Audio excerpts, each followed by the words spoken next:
우리는 지난 2주 동안 요한복음 16장에 대해서 살펴보았습니다. 예수님께서 떠나신다는 것 때문에 염려하고 두려워하는 제자들에게 예수님께서는 자신이 떠나가는 것이 더 유익하다고 그렇게 말씀하시면서 제자들이 앞으로 겪게 되어질 일들에 대해서 자세하게 설명해 주셨습니다. 예수님을 하나님의 아들 메시아로 믿은 제자들은 예수님께서 보내주신 성령을 통해서 하나님의 사랑 안에 거하게 될 것입니다. 그리고 성령과 함께 예수님의 사역을 이어받아서 예수님께서 이 땅에 계셨을 때 행했던 그 모든 일들을 성령님과 함께 제자들이 행하게 될 것입니다. 그렇게 되어지면 어떤 결과가 나타나냐면 세상이 예수님을 미워하고 핍박했던 것처럼 이제 그 세상이 예수님의 사역을 이어받아서 동일하게 행하는 제자들을 미워하고 핍박하게 될 것을 말씀해 주셨습니다. 비록 그들이 그런 핍박과 환난 가운데 있지만 그들은 하나님의 사랑 안에서 예수님의 기쁨과 평안을 누리게 될 것이고, 그리고 그들의 삶에는 예수님께서 주신 승리가 있을 것이다. 그들이 결국 예수님의 승리에 함께 참여하게 될 것이다 라는 것을 말씀해 주셨습니다. 제자들은 그런 하나님의 사랑 안에서 직접 아버지 하나님 앞에 나아가서 기도하는 특권을 누리게 될 것이고, 또 그 기도의 응답을 통해서 제자들은 자신의 삶에 풍성한 열매들이 맺히는 것을 보게 될 것입니다. 그럼 이것이 요한복음 16장에서 이야기했던 예수님의 가르침이었습니다. 제자들의 발을 씻기시는 것으로 시작되었던 예수님의 마지막 가르침과 교훈은 제자들에게 평안과 승리가 있을 것이라는 약속으로 이렇게 끝이 나게 되는 것이죠. 그리고 예수님께서 그런 약속을 주신 이후에 하나님께 기도하시는 장면이 이제 이어지고 있습니다. 그것이 오늘 우리가 읽었던 말씀이죠. 십자가 죽음을 목전에 두고 아버지 하나님께 드렸던 이 기도는 일반적으로 대제사장적 기도 이렇게 불려집니다. 요한복음 17장이 예수님의 대제사장 기도라고 이렇게 불려지는 이유는 크게 두 가지입니다. 첫 번째는 예수님께서 자신을 위해서 기도하셨는데요. 그럼 자신이 지금 어떤 상황 속에 있습니까? 조금 있으면 십자가에서 죽으시는데 그것은 자신을 속죄 제물로 그리고 화목 제물로 지금 드리기 직전의 모습인 것이죠. 그래서 자신이 드려지는 화목 제물로 속죄 제물로 드려지기 직전에 자신을 위해서 기도하는 그 기도의 상황. 또 한 가지는 예수님께서 자신만을 위해서 기도하신 것이 아니라 중보자가 되셔서 제자들을 위해서, 그리고 조금 다음에 또 살펴보겠지만 미래에 일어나게 되어질 교회 그리스도인들을 위해서 그들을 대신하여서 하나님께 기도하고 계시기 때문에, 이런 이유, 두 가지 이유 때문에 17장을 예수님의 대제사장적 기도라고 이렇게 부르는 것입니다. 이 기도는요, 하나님께 때가 이르렀음을 이렇게 말씀하면서 시작됩니다. 때가 뭐라고 했죠? 이 때가 언제입니까? 아버지 하나님께서 정하신 때이고, 그 때를 예수님께서 계속해서 말씀하시기를 예수님 자신이 영광을 받으시는 때라고 이렇게 말씀하셨죠. 예수님께서는 자신이 영광을 받을 때가 가까이 이르렀다는 것을 아시고 아버지 하나님께 자신을 영화롭게 해달라고 그렇게 기도하고 계셨던 것입니다. 그런데 이 예수님의 기도는 자신의 영광만을 구하는 자기 중심적인 기도가 아닙니다. 이 기도는 하나님의 뜻이 이루어지기를 원한다는 신앙 고백이고, 동시에 하나님의 뜻에 온전히 순종하겠다는 예수님의 결단이다, 이렇게 말할 수 있습니다. 왜 그렇습니까? 예수님께서 영광 받으시는 게 왜 하나님의 뜻이 이루어지는 것이죠? 우리가 요한복음을 지금까지 살펴보면서 예수님께서 이 땅에서 말씀하셨던 것, 그리고 예수님께서 행하셨던 것, 예수님께서 간구하셨던 것은 모두 하나님과 관련된 것입니다.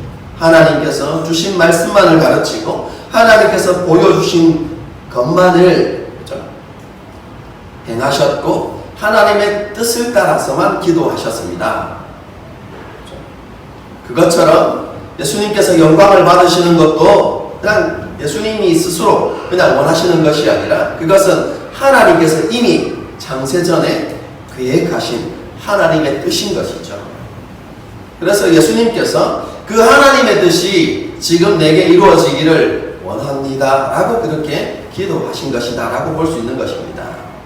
뿐만 아니라 이것이 예수님께서 하나님의 뜻에 순종하시겠다는 결단이 되는 이유는 이 예수님께서 영광 받으심에 반드시 있어야만 하는 것이 무엇이냐면 십자가의 죽음이기 때문에 그렇습니다. 예수님은 그 십자가의 죽음을 통해서 하나님께서 정하신 때에 창세전에 가졌던 그 영광스러움으로 다시 돌아가실 수가 있는 것이죠. 그래서 나를 영광스럽게 해주십시오 라고 그렇게 이야기하는 것은 무엇을 의미합니까? 내가 하나님께서 정하신 그 뜻을 따라서 내가 십자가에 못 박혀 죽습니다. 그렇기 때문에 나를 영광스럽게 해주십시오 라는 의미가 담기기 때문에 그것은 하나님의 뜻에 대한 온전한 순종의 결단이다 라고 이렇게 볼 수도 있는 것입니다. 그럼 이런 예수님의 의도가 이어지는 기도 속에 잘 나타납니다. 보시면 아들을 영화롭게 하사, 여기서 끝나는 것이 아니라 아들로 아버지를 영화롭게 하게 하옵소서 라고 그렇게 기도하십니다. 예수님의 궁극적인 목적이 무엇입니까? 그것은 자신만을 영화롭게 하는 것이 아닙니다. 자신이 영화롭게 됨을 통해서 아버지께서 영화로워지는 것, 아버지께서 영광 받으시는 것, 여러분 그것이 예수님의 궁극적인 목적이었습니다. 예수님의 최대 관심사는 무엇이냐면 자신의 십자가 죽음과 그 이후의 모든 사건들을 통해서, 그 이후에 일어날 모든 일들을 통해서 오직 하나님께서 영광 받으시는 것, 그럼 그것이 예수님의 유일하고 최대의 관심사였다라는 것을 볼 수 있는 것이죠. 그런데 우리가 여기서 다시 한번 짚고 넘어가야 할 것은 하나님께서 영광 받으신다 라는 것이 무엇을 의미하는가 하는 것입니다.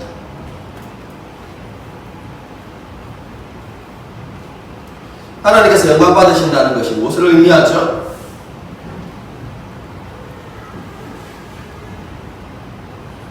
그럼 성경에서 하나님께서 영광 받으신다라는 것을 조금 다르게도 표현할 수 있는데요. 이게 무엇이냐면 하나님의 영광이 나타났다라고도 표현할 수 있습니다. 그 하나님의 찬란한 영광이 드러날 때 만물들이 어떻게 하겠습니까? 그 영광을 보고 하나님께 좀 찬송과 경배를 올려드리겠죠. 그래서 하나님께 영광 돌린다라는 것은 다르게 표현하면 하나님의 영광이 나타났다라고 이렇게 표현할 수도 있고요. 여러분, 하나님의 영광이 나타났다는 것을 또 다르게 이야기하면, 쉽게 이야기하면 그 하나님의 지혜와 능력, 그리고 그 하나님의 본성이 온 세상 가운데 충만하게 나타났다라는 표현으로 바꿀 수도 있습니다. 지금 예수님께서 그런 의미에서 예수님께서 영광 받으시기를 원한다 이렇게 표현하고 있는데요. 자신의 십자가 죽음을 통해서, 그리고 부활과 승천을 통해서, 그 모든 것을 통해서 하나님의 지혜와 능력이 드러나는 것입니다. 끝까지 하나님을 배반하고 하나님을 향하여 등을 돌리고 하나님의 진노와 심판 가운데서 살아갈 수밖에 없는, 여러분, 그들에게 하나님께서 그들을 구원하시고자 하는 그 하나님의 놀라운 지혜와 하나님의 계획이 예수님의 그 십자가의 사건을 통해서 분명하게 드러나게 되는 것입니다. 뿐만 아니라 그 십자가 사건을 통해서 하나님의 본성도 드러나게 되어지는데 하나님의 온전하신 공의가 드러나는 것이죠. 뿐만 아니라 하나님의 영원하신 사랑도 분명하게 드러나게 되는 것입니다. 예수님께서는 그 십자가 사건을 통해서, 다르게 표현하면 예수님께서 그 십자가 사건을 통해서 영광받으심을 통해서 하나님의 지혜와 하나님의 능력, 그리고 하나님의 공의와 하나님의 사랑, 그 하나님의 모든 것이 온 땅 가운데 드러나게 되어서 그 하나님의 영광 앞에 온 세상이 잠잠케 되어지고 하나님을 찬양하고 하나님을 경배하게 되어지기를 예수님께서 원하신다라고 지금 이렇게 말씀하고 계신 것이죠. 예수님께서 이렇게 아버지 하나님께서 영광 받으시도록 자신을 영화롭게 해달라라고 그렇게 기도하신 이후에 자신이 공생의 사역 기간 동안 어떻게 하나님의 영광을 드러내셨는지를 설명하고 있습니다. 예수님께서 이 땅에 계실 때 어떻게 하나님께 영광을 돌렸죠?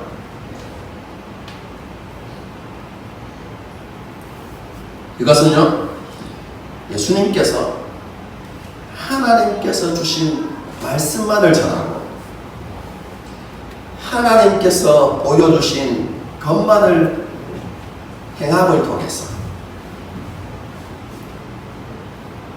하나님을 세상 가운데 나타내신 것입니다. 예수님의 말씀이고 하나님의 말씀이고 예수님께서 행하신 것이 곧 하나님께서 행하신 것이죠. 예수님은 모든 말씀과 자신의 행위를 통해서 누구를 드러내셨다고요? 하나님을 드러내신 것입니다. 여러분, 아까 하나님을 드러내는 것, 여러분, 그것이 하나님의 영광이 나타나는 것이고 하나님께서 영광 받으시는 것이죠. 예수님께서 이 땅에 계실 때 그렇게 하나님께 영광을 올려드렸다라고 그렇게 선언하고 계신 것입니다. 이렇게 예수님께서 하나님의 영광을 드러내신 이유가 무엇입니까? 그것은 자신을 통해서 하나님을 보고 예수님과 하나님을 믿는 자들에게 영생을 주시기 위해서 그렇게 하신 것입니다. 그것이 오늘 본문이 우리에게 가르쳐주고 있는 것입니다. 예수님의 사역을 통해서 하나님을 보고, 그리고 예수님은 하나님께서 보내신 분이라는 것을 믿는 사람들에게 영생을 주시기 위해서 예수님께서 이 땅에서 그렇게 사역하셨다는 것을 말씀하고 계신 것이죠. 그런데요, 여기에서도 한 가지 짚고 넘어가야 할 게 있습니다. 3절을 보게 되시면 영생은 뭐라고요? 유일하신 참 하나님, 그리고 그가 보내신 예수 그리스도를 아는 것, 이걸 조금 더 정확하게 이야기하면 참 하나님과 그 하나님께서 예수님을 이 땅에 보내셨다라는 것을 믿는 사람들,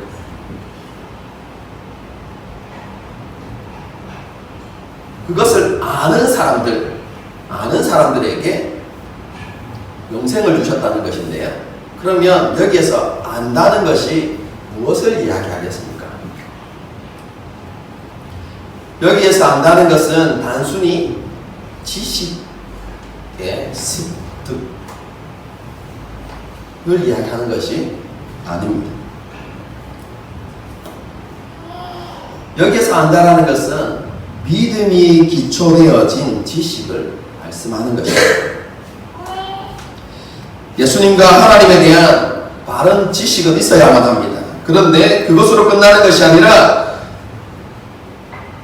예수님과 하나님에 대한 온전한 신뢰, 그리고 그분과 인격적인 관계와 교제를 수반하는 알매에 대해서 말씀하는 것입니다.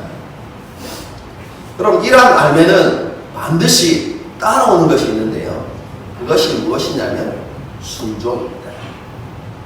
우리가 정말로 하나님을 아는가 모르는가, 그것을 증명하는 것이 무엇이냐면 그분의 말씀 앞에 순종하는가 순종하지 않는가, 그것으로 증명된다는 것입니다. 예수님께서는 아버지 하나님과 자신을 바르게 알고 믿는 사람들에게 영생을 주십니다.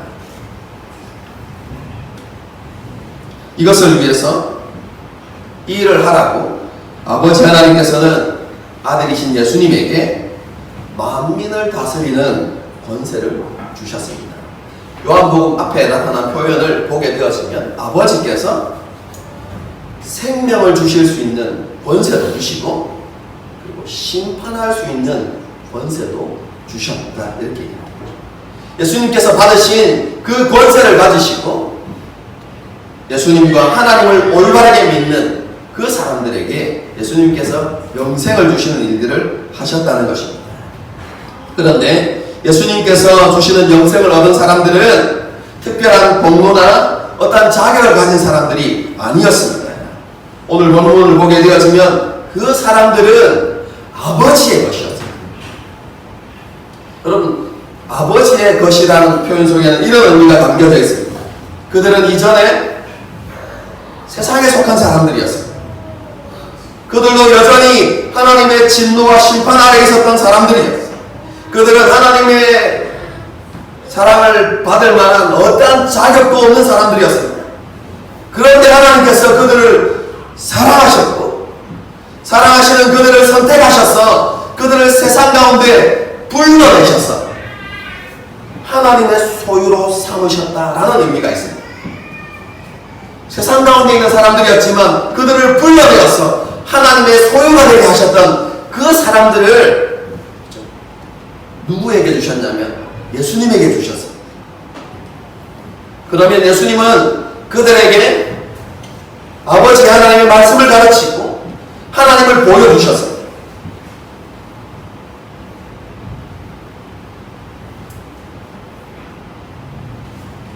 이런 사역들을 통해서 예수님께서는 하나님을 나타내시고, 다르게 표현하면 하나님께 영광을 돌리시며 이 땅에서 지내셨던 것이죠.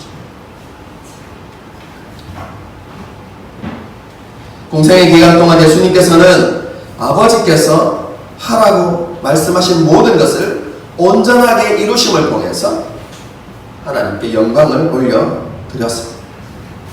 그리고 아직 남아있는 한 가지, 그 한 가지를 통해서도 하나님을 영광스럽게 하실 것입니다. 그 남아있는 한 가지가 무엇입니까?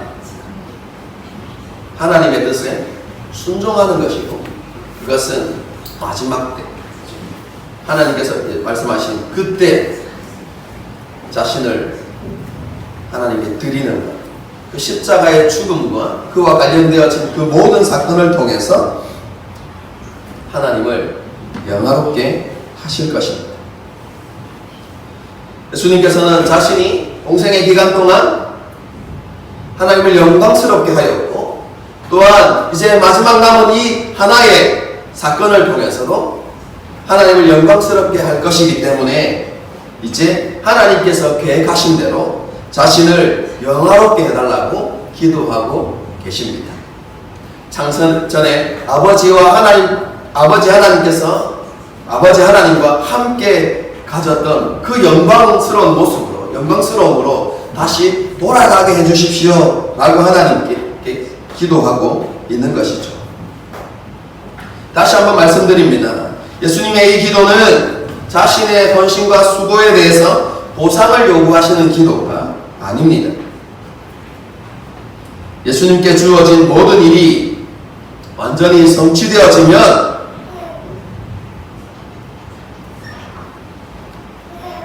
창세전에 아버지와 함께 가졌던 영광으로 예수님께서 다시 돌아가는 것이 하나님의 계획이고 하나님의 것입니다. 그것은 창세전에 이미 계획된 것입니다. 예수님께서는 그 하나님의 계획하신 그 하나님의 뜻이 자신에게 이루어지기를 간구하신 것입니다. 자신을 향한 하나님의 뜻에 온전히 자신을 향한 하나님의 뜻이 온전히 이루어지기를 기도하신 예수님께서는 이어서 제자들을 위해서도 기도하십니다. 그런데 제자들을 위해서 구체적으로 기도하기 전에 그들이 어떤 사람인가를 먼저 말씀하십니다. 그것이 6절부터 8절까지의 말씀입니다. 이건 조금 전에 언급했는데요. 제자들도 이전에는 세상에 속한 사람들이었습니다. 그런데 아버지 하나님께서 그들을 세상 가운데서 불러내어서 예수님께 주신 사람들입니다. 예수님께서는 그들에게 아버지의 이름을 나타내었습니다. 여기에서 아버지의 이름을 나타냈다는 것은 하나님을 나타냈다는 것과 동일한 의미입니다. 예수님께서는 그들에게 하나님을 나타내고 하나님의 말씀을 가르쳤습니다. 그런데요, 제자들이 그 예수님을 통해서 하나님을 보고 예수님을 통해서 주시는 하나님의 말씀을 지켰다. 오늘 본문이 이야기합니다. 여러분, 하나님의 말씀을 지켰다라는 의미는 다르게 이야기하면 예수님께서 주시는 말씀이 진리라는 것을 믿었다라는 의미입니다. 여러분, 그 내용이 7절에 나타납니다. 제자들은 예수님의 말씀이 곧 하나님의 말씀이라는 것과 예수님께서는 아버지 하나님께서 보내신 분이라는 것을 믿었습니다. 여러분, 그게 하나님의 말씀을 지킨 것입니다. 그런데요, 이 제자들의 믿음은 온전한 믿음은 아닙니다. 성숙한 믿음은 아니었습니다. 우리가 지난 시간에 살펴보았듯이 그들은요, 여전히 예수님의 말씀을 오해하는 부분들이 많았습니다. 예수님의 십자가의 죽음과 부활과 승천을 이해하지 못했죠. 성령의 오심에 대해서도 그들은 이해하지 못했습니다. 그런데 제자들에게 한 가지 분명한 믿음이 있었습니다. 그럼 그것이 무엇이냐면 예수님이 하나님으로부터 보냄을 받은 분이다 라는 그 사실에 대해서는 분명한 확신을 가지고 있었습니다. 그 확신 때문에 제자들은 많은 것을 포기하고 예수님을 따랐던 것입니다. 여러분, 요한복음에 나타난 사건들을 한번 생각해 보십시오. 예수님께서 나는 생명의 떡이다 라고 그렇게 말씀하시면서 나를 먹고 마시는 자가 영생을 얻을 것이다, 살 것이다 이렇게 말씀하셨을 때 많은 제자들이 그 말씀을 인정하지 않고 이걸 어떻게 믿을 수 있느냐라고 이야기하면서 예수님을 다 떠나갔습니다. 그런데도 제자들은 어떻게 했습니까? 영생의 말씀이 주님께 있는데 우리가 어떻게 주님을 버리고 떠나겠습니까? 라고 그렇게 고백하면서 예수님과 함께하는 것을 선택합니다. 그럼 그 이후에 계속해서 예수님을 향한 핍박이 거세어집니다. 종교 지도자들이 예수님을 죽이려는 계획을 세웠고, 그리고 예수님을 주님으로 고백하는 그 사람들을 회당에서 쫓아내기로 결정한 사실들을 제자들도 알았습니다. 그럼에도 불구하고 제자들은 여전히 예수님 곁을 떠나지 않고 예수님과 함께하는 것을 선택했습니다. 그럼 이유가 무엇입니까? 아까도 말씀드렸지만 제자들에게는 한 가지 믿음이 있었어요. 예수님은 하나님께서 보내신 분이시다. 여러분, 이것은 요한복음에서 이것을 의미합니다. 예수님은 하나님의 아들이시고 메시아인 것이 분명하다라는 확신이 있었어요.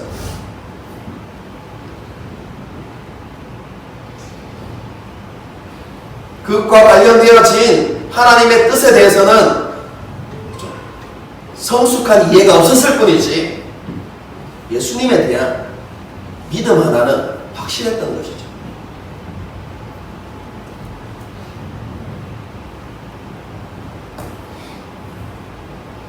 예수님께서는 그런 제자들을 통해서 자신이 영광을 받았다 이렇게 말씀하고 계세요.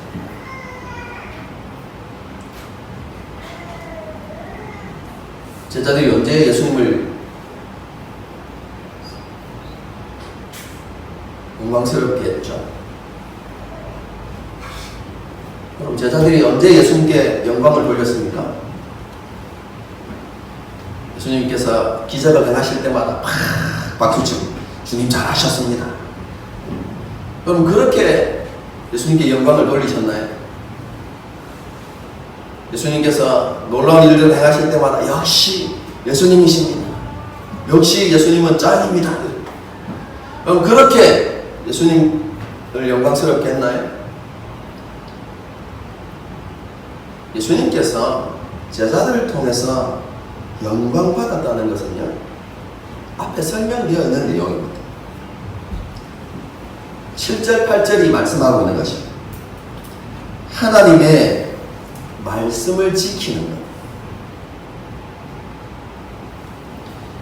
예수님의 말씀이, 선포하시는 말씀이 진리라는 것을 믿는 것, 그대로 믿는 것. 그럼 그것이 예수님께 영광 돌리는 길이었습니다.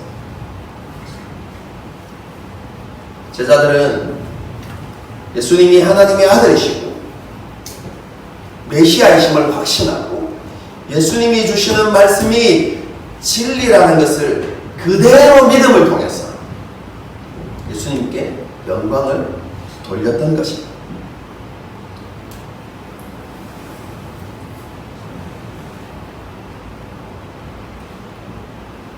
예수님께서는 그런 제자들, 자기 자신의 말씀을 믿고 자신을 따랐던 그 제자들이 이 세상에 남겨질 것을 염려하시면서 그들을 위해서 아버지 하나님께 기도하셨던 것입니다.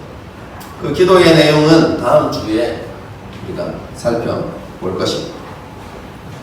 말씀을 정리하겠습니다.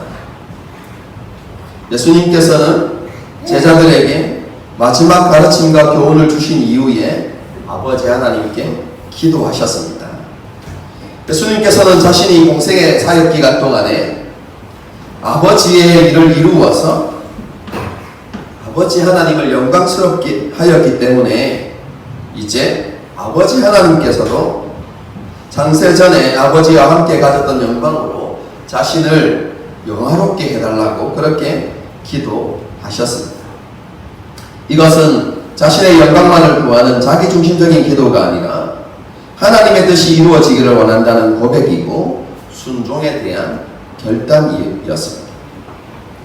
예수님께서는 이 기도를 통해서도 자기 자신이 아버지 하나님을 철저하게 의지하고 아버지 하나님의 뜻에 온전히 순종하시는 분이라는 것을 보여주고 계십니다. 예수님의 온전한 순종으로 아버지 하나님께서 영광을 받으셨던 것처럼 예수님께서도 제자들을 통해서 영광을 받으셨습니다. 제자들은 예수님의 말씀이 하나님의 말씀이라는 것과 예수님은 아버지 하나님께서 보내신 분이라는 것을 믿음을 통해서 예수님께 영광을 돌린 것입니다. 예수님께서는 자신이 이렇게 제자들을 통해서 영광 받으셨다는 것을 말씀하면서 그들을 위해서 하나님께 기도하고 계십니다. 그럼 이것이 오늘 본문의 전체적인 내용입니다. 우리는 이런 예수님의 기도를 통해서 하나님께 영광 돌린다는 의미가 무엇인지를 분명하게 알 수 있습니다. 많은 그리스도인들이 일반적으로 생각하는 것처럼 단순히 어떠한 성과나 좋은 결과 혹은 업적을 통해서 하나님께 영광 돌리는 것, 그럼 그것은 성경에서 말하는 바가 아닙니다.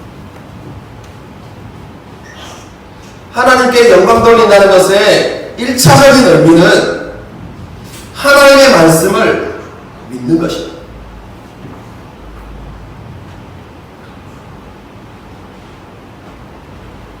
이것은 성경이 하나님의 말씀입니다 라고 지적으로 동의하는 것을 의미하지 않습니다.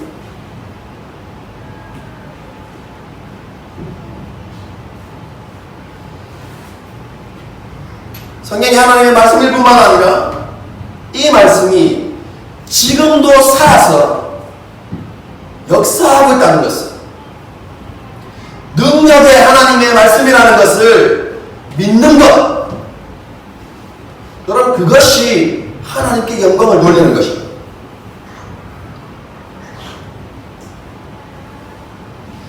비록 말씀과는 너무나 다른 죄악으로 가득한 세상이기 때문에 하나님의 말씀대로 살아가는 것이 불가능하게 보이고 그렇게 살아가는 것이 미안한 것처럼 보인다 할지라도 하나님의 살아계신 것, 전능하심을 믿고 하나님의 말씀을 선택하고 하나님의 말씀에 순종하는 것이 하나님을 영광스럽게 하는 것입니다.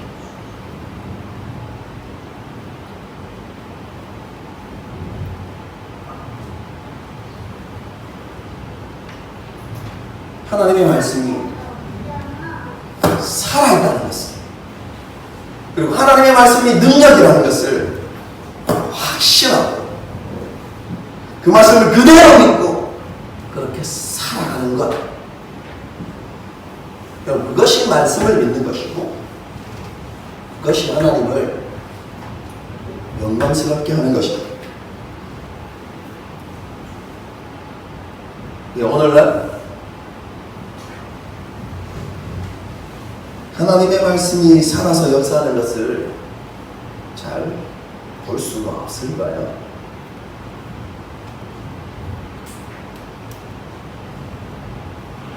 답은 두 가지 중에 하나입니다.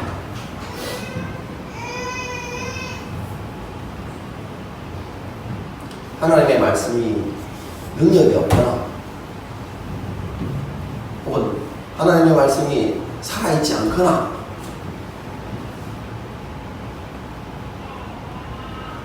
아니면 그리스도인들에게 믿음이 없거나 둘 중에 하나입니다.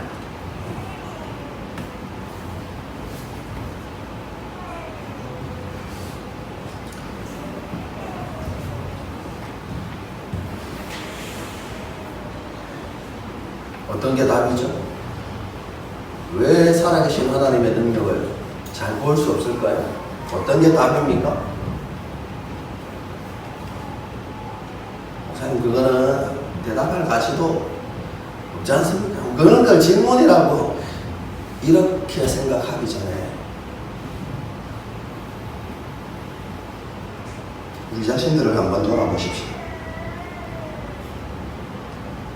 진지하게 정말로 믿으시고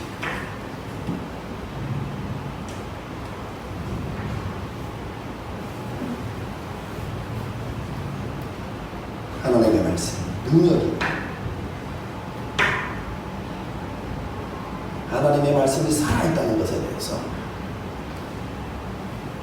정말로 믿는가?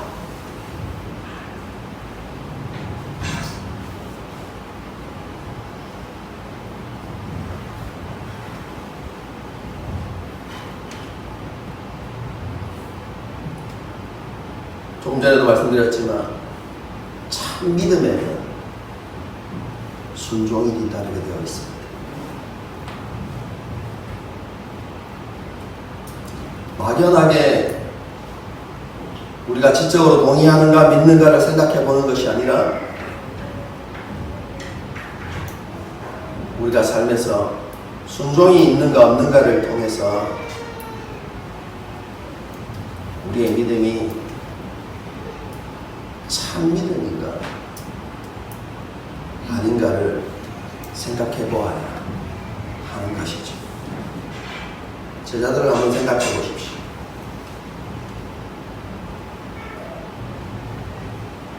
그들은요, 우리가 지금 가지고 있는 예수님에 대한 이해보다 훨씬 못한 이해를 가지고들 예수님을 믿고 따랐습니다.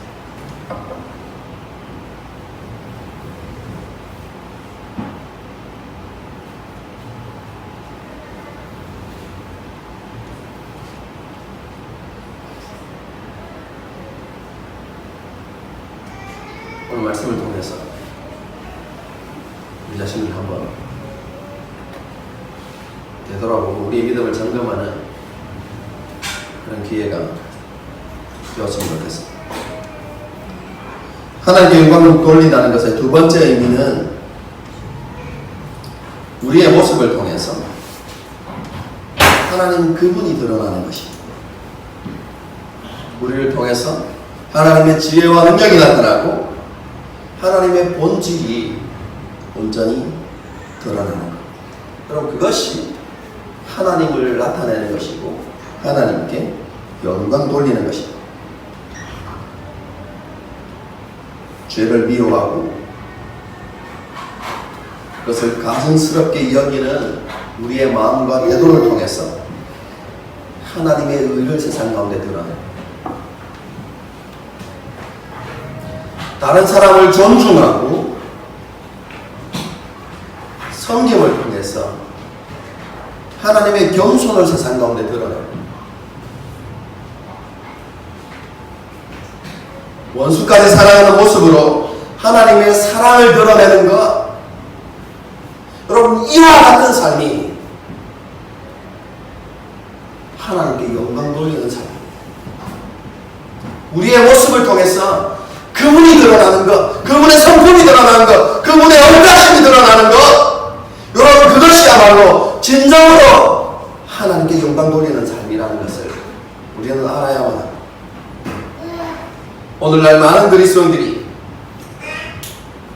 말씀이 가르치는 대로 하나님께 영광 돌리려고 하는 것이 아니라 자신의 방식으로 하나님께 영광 돌리려는 그런 잘못된 시도를 하는 것을 보게 됩니다. 자신의 욕망을 하나님의 영광이라는 단어 속에 감추고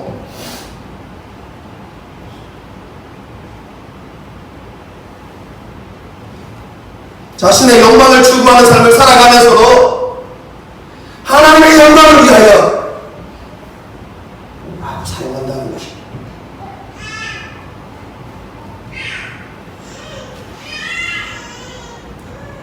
하나님의 영광을 위해서 1등하게 해주십시오. 하나님의 영광을 위해서 합격하게 해주십시오. 하나님의 영광을 위해서 좋은 직장에 들어가게 해주십시오.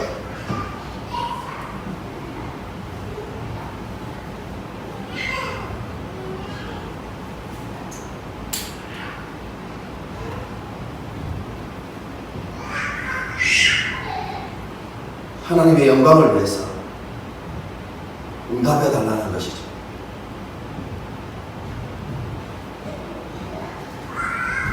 그럼 이들은 하나님을 섬기는 것이 아니라 자신을 위한 하나님이 필요한 것입니다.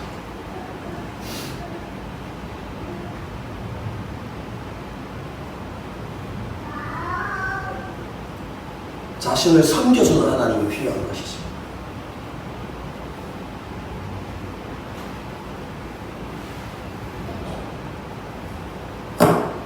오늘 본문은 예수님의 기도를 통해서 하나님의 뜻이 이루어지기를 소망하고 하나님의 뜻에 순종하는 것이 하나님께 영광 돌리는 것임을 우리에게 분명히 말씀하고 있습니다. 그것은 하나님의 말씀을 그대로 믿는 것입니다.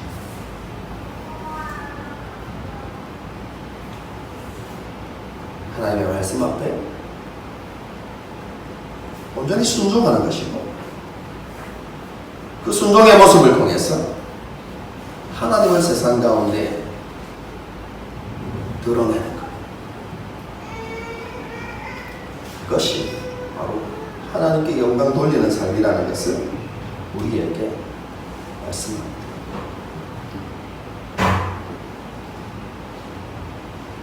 하나님께서 마지막 시대에 찾으시는 사람들이 바로 이런 사람들. 이사야 6장에 나와 있는 것처럼 내가 누구를 보내면 누가 우리를 위하여 밟고, 예수님께서 그렇게 말씀하시면서 그 하나님의 부르심에 응답할 사람들을 찾고 계십니다. 그 하나님의 부르심에 우리는 어떻게 반응해야 되겠습니까?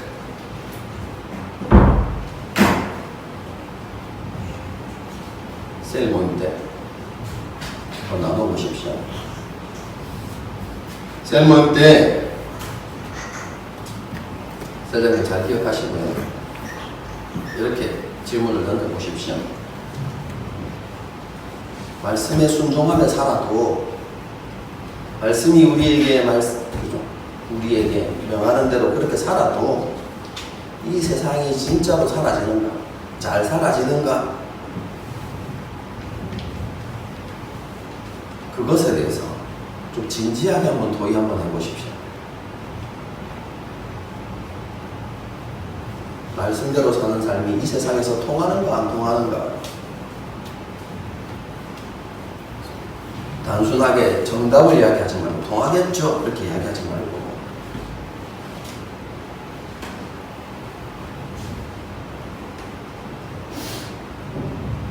진지하게 한번 여러분 한번 도의하면서 우리의 믿음을 점검하는 시간이 되었으면 좋겠습니다. 셀 모임 때. 그리고 다 나누고 나면 적용을 하는데, 이번 주에 하나님께 영광 돌리기 위한 실천 한 가지만, 여러분 여러 가지 하지 말라고 제가 이야기했죠. 되지도 않을 거 자꾸 결단하면 우리의 불순종 만들어나고, 그러니까 우리가 정말로 할 수 있는 한 가지, 이게 뭔지를 좀 적용하고 그렇게 그것을 실천할 수 있도록 함께 기도하고 이렇게 하실 수 있었으면 좋겠어요. 그렇게 해주시고요. 오늘 말씀을 기억하면서 함께 찬양하고 기도하는 시간을 갖도록 하겠습니다.